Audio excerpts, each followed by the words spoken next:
Last spring we opened up NBAF, which is a BSL Level 4 facility. It's actually owned and managed by USDA ARS, but it's done in partnership with Kansas State University. It's the only BSL Level 4 animal facility in the United States and one of only a handful in the world. So it's an incredible asset that we have right here on campus. We have folks here from the College of Business.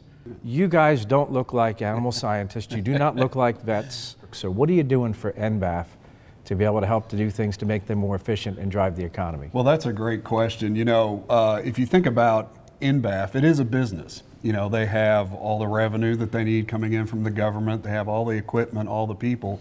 And we were approached by our dean, who was approached by Dr. Alfonso, the head of NBAF, to look at the replacement of their key equipment that is obviously essential to keeping the facility running and to keep everybody safe. And so it's truly a business type of project, but relates very well to the safety and security of our food system.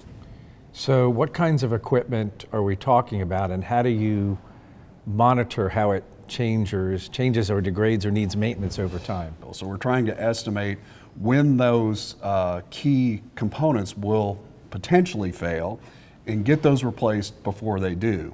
And so there's a lot of redundancy built in. They have many different pieces of equipment, but we like to, you know, incorporate that as much as we can and then come up with estimates so that NBAF is able to correctly get their budget to the government. So that's coming from someone in finance. How about on the accountancy side? Tell me what your role is in this project.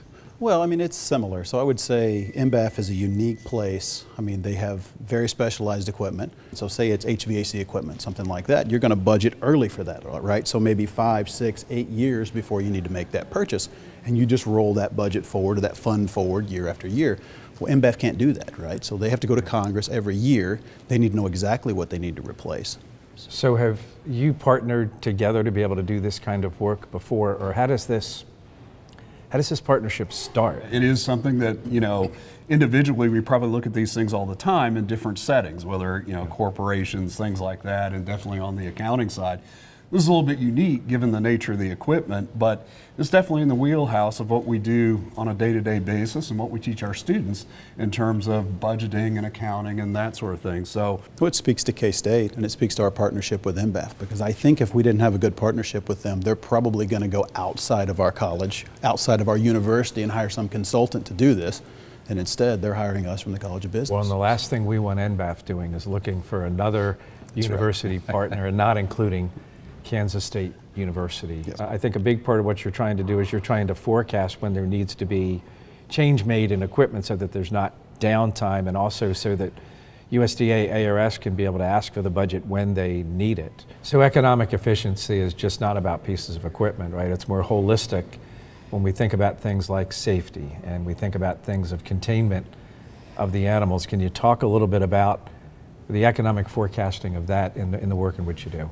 No, absolutely. I mean, one of the things that we're trying to do with our model is we're developing a model first to see when equipment might fail, but we're also looking at the impact that the equipment's going to have if it does fail, right? So one thing that's special about NBAF is, I mean, as you said, they're a level 4 facility, and so they're looking at pathogens, things like Ebola, that we really want to keep containment of, right? So there is definitely a huge economic impact on the safety side, but also from the research side.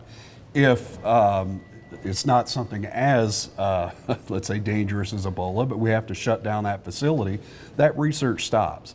And then the flow of the grants and the other things that come out of that research stops. So in a sense, there's that as well, just the flow of the grant dollars, but also the flow of the research, the information that we need to be able to be safe. So if we can keep that going on a continual basis, we think we're saving a lot of money.